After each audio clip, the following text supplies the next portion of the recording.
Hey guys, welcome to Digit.in, and this is our first look at the Pixel and the Pixel XL smartphones. As you can see, Google has gotten rid of the Nexus brand name, and now we have the Pixel phones. So the one on my left is the Pixel XL with a 5.5-inch display, and the one on the right is the Pixel with a 5-inch display. The 5-inch display has a full HD resolution, and the Pixel XL has a quad HD resolution at the back. Both of them have the 12-megapixel camera with a DxO rating of 89, which is supposed to be really high. We're going to get into the camera features of these devices in a little bit. For the purpose of this demo, since the specifications are the same, I'm just going to keep the smaller one in the frame, or actually if I can, I will keep both of them. So kicking things off with the specifications, like I said, the smaller one has a full HD 5-inch AMOLED display, and the larger one has a 5.5-inch 2K display. They both run on the Qualcomm Snapdragon 821 SoC. Both of them are powered by 4 GB of RAM, available in 32 and 128 GB storages respectively.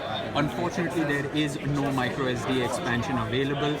The rear has the 12.3 megapixel cameras, like I said, with the DxO rating of 89, which is apparently the highest as per what Google says. It has standard NFC. As you can see at the bottom, both the phones have they do not have the micro USB port. They have the USB Type-C port, and they retain the headphones jack, just in case you were one that was wondering about it. The smaller phone has a 2770 mAh battery, and the larger one has a 3450 mAh battery. And Google claims that you can get up to 7 hours of usage on these devices by charging it for about 15 minutes.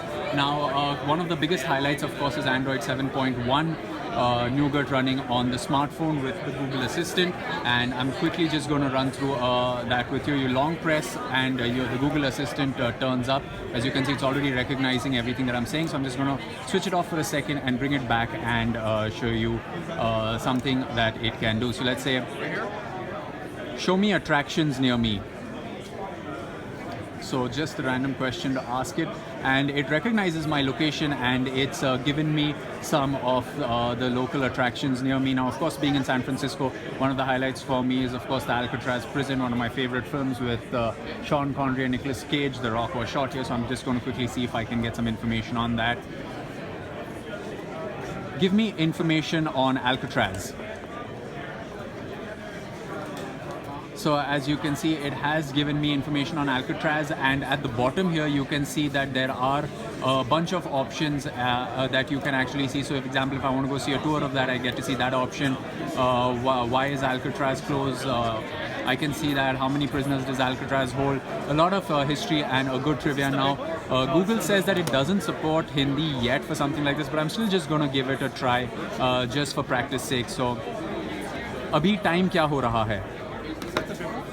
Okay, so like you say, like you can see, it really doesn't support Hindi yet, and that's something that we will see in the near future, since in Google for India event they did show off certain things. Now you can see that the rear houses a fingerprint sensor right here. It isn't a clickable button, it's just this standard sensor which we have seen on the Nexus 6P and the Nexus 5X as well.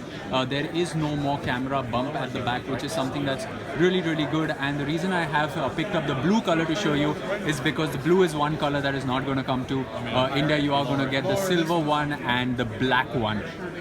Now that I've shown you Google Assistant, which was one of the highlights, let's quickly jump to the camera, and I'm going to try to get you a quick look at some of the camera samples. So as you can see, I have spent a little bit of time with the camera, and it is pretty fast, it is pretty snappy. I can hold it down and get a burst mode, and as you can see on the top right corner, a lot of images. I click 20 photos in the matter of like 3 seconds, and it's processing the burst.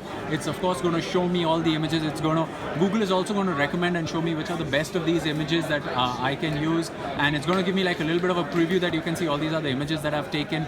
It's a little bit like the live photos that we've seen on iOS, but you can keep swiping and seeing the individual photos that have been clicked. The quality of the photos, of course, seeing it on this display, seem to be fairly good. It has good reproduction. Of course, we are going to save that judgment in for a final review when we get the products in. And we've already spoken about the quick charge. Now, for those of you that want to take a look at the front-facing camera, we are quickly going to just show you the front-facing camera.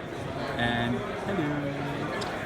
The front-facing camera is an 8-megapixel camera. It seems to be fairly snappy, fairly good for all you selfie addicts out there. Overall, the form factor of a 5-inch smartphone feels really, really comfortable. I am happy, even though the fact that it has a thick chin and a thick forehead, very reminiscent of an iPhone. If you could be very easily mistake this for an iPhone when the display is switched off, especially with the lack of the home button. Even the textured power button has a slight, it's nicely textured on the side, which is a good thing. You have the volume rocker as well. The 5-inch form factor is extremely convenient. The 5.5-inch one is of course ideal for those looking for a bigger phone, but I am really happy to say that the 5-inch form factor feels good in my hands as of now. Okay, Google. Well, there you have it, guys. That was our first look at the Pixel and the Pixel XL smartphones. The hardware specifications for both the smartphones are the same. In case you guys were wondering, it goes up for pre-order in India on the 13th of October on Flipkart online exclusively, and with a bunch of offline retailers like Reliance Digital and Chroma. So you guys can stay tuned and check out the phones then, and stay tuned to Digit.in for more videos like this one. We will have a review of this smartphone up really, really soon.